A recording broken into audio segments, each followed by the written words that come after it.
Guys, let's talk about fintech in Nigeria. I am starting a new program where I will be discussing fintech, financial technology in Nigeria. How digital apps and technology are changing the way we save, borrow, spend our money. Ko kun lura da wani abun ban mamaki da yake faruwa a Najeriya kwanan nan? Mutane ba sa yarda da bankunan gargajiya kamar yadda suka saba. Idan ma ka ambaci sunan wani banki a cikin hulɗar kasuwanci, sai ka ji mutum yana cewa a'a ni ban son wahala. Dan Allah baka da Money Point ko Opay ko kuma Palmpay? A maimakon haka yanzu 'yan Najeriya mafi yawa zaka ji suna cewa a'a ka cire ziron farko a cikin lamba ta ka turo min kuɗi na ta Palmpay ko Money Point ko kuma Opay. Waɗannan fintech ɗin suna ƙwace tsarin hada-hadar kuɗaɗe a tsakanin jama'a ɗaya bayan ɗaya. Yanzu mutane sun fi yarda da su. Amma me suka sani wanda bankunan gargajiya ba su sani ba? Kuma me suke yi wanda bankunan gargajiya ba sa yi? Ku zo mu yi bincike tare da ku don gano gaskiyar lamarin. Bari in ba ku wani misali, ka yi tunanin wannan. Misali, wani mutum ne ya je kasuwa ya sayi wani abu wanda a ɗabi'ance bai kamata ya wuce minti 30 ba.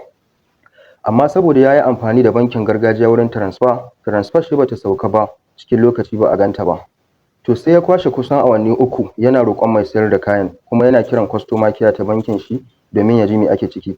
Su kuma customer care suna faɗa mashi wannan mummunar kalmar wadda mutane sun ka tsana, ma'ana suna ce mashi ya jira nan da awa 24 kafin a yi reversal ɗin kuɗin shi. Yanzu ka yi tunani, idan wannan kuɗin shine kuɗi na ƙarshe da mutumin nan ya tanada domin yin hidimar abincin dare, yaya za ya ji? To wannan haushin da zai ji shine fintech irin Money Point da Opay da kuma Palmpay suka gane tun da wuri. Akwai dalilai da dama wanda ya sa waɗannan fintech ɗin suke samun nasara. Bari mu warware su ɗaya bayan ɗaya. Abu na farko shine sauri da kuma aminci. Idan kana amfani da fintech apps, to transfer tana kasancewa nan take.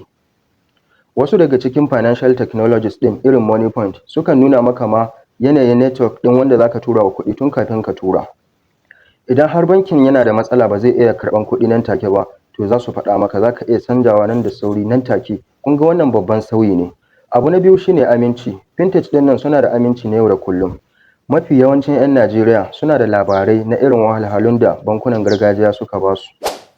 Misali, debit without credit. So da dama za ka iya transfer mutum ya ce maka bai gani ba. Ka kira shi, ya kaga kuɗi ne, ya ce wallahi bai gani ba.